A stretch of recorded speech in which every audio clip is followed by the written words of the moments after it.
Guys, ഞാൻ ഇന്ന് നിങ്ങൾ റീൽസിലൂടെയൊക്കെ കണ്ട അബൂക്കാസ് തട്ടുകടയിലാണുള്ളത്. നമ്മുടെ കൂത്തുപറമ്പിൽ നിന്ന് തൊക്കിലങ്ങാടിയിലേക്ക് പോകുമ്പോൾ ഒരു കടയാണ്. ഒട്ടുമിക്ക ആൾക്കാർക്ക് അറിയായിരിക്കുമോ, അറിയില്ലെങ്കിൽ പോയി ഒന്ന് ട്രൈ ചെയ്ത് നോക്കുമോ. അവിടെ വെറൈറ്റി ഐറ്റംസ് ഉണ്ട്, അതുകൊണ്ടാണ് ഞാനിവിടെ വന്നത്. അപ്പോൾ ഈ കാണുന്ന കാന്താരി കല്ലുമ്മക്കായി, സാധാ കല്ലുമ്മക്കായി നമ്മളെപ്പം കഴിക്കുന്നതാണല്ലോ, അതും ഒന്ന് വാങ്ങിച്ചു. പിന്നെ ഒരു കാന്താരി കല്ലുമ്മക്കായും വാങ്ങിച്ചു. അത് നല്ല ടേസ്റ്റ് ഉണ്ടായിരുന്നു, കുഴപ്പമുണ്ടായിരുന്നില്ല. ഒരു ട്രൈ ചെയ്യാൻ പറ്റിയൊരു സാധനമാണ്. പിന്നെ ഈ ജസൂജ കഴിക്കുന്ന ഈ സാധനം എനിക്ക് ഭയങ്കര ഇഷ്ടമായി. മസ്റ്റ് ട്രൈ ആയിട്ടുള്ള സാധനമാണ്. വേറെ തന്നെ ഒരു സാധനം, ഞാൻ ഇതുവരെ കഴിച്ചതിൽ നിന്നും വളരെ വളരെ ഡിഫറെൻ്റ് ആയിട്ടുള്ളൊരു സാധനം.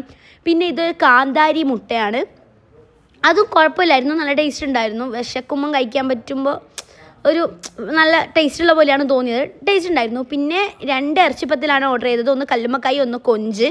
2 നല്ല ടേസ്റ്റ് ഉണ്ടായിരുന്നു. ഞാനൊരു കല്ലുമ്മക്കായി കൊതിച്ചാണ് കഴിച്ചത്. അപ്പോൾ കല്ലുമ്മക്കായിനെ കൊണ്ട് എന്തുണ്ടാക്കിയാലും ഞാൻ നന്നായിട്ട് കഴിക്കും. പക്ഷേ ഇവിടുന്ന് കഴിച്ച കല്ലുമ്മക്കായി മസാല എനിക്ക് അത്ര ഇഷ്ടപ്പെട്ടിട്ടുണ്ടായില്ല.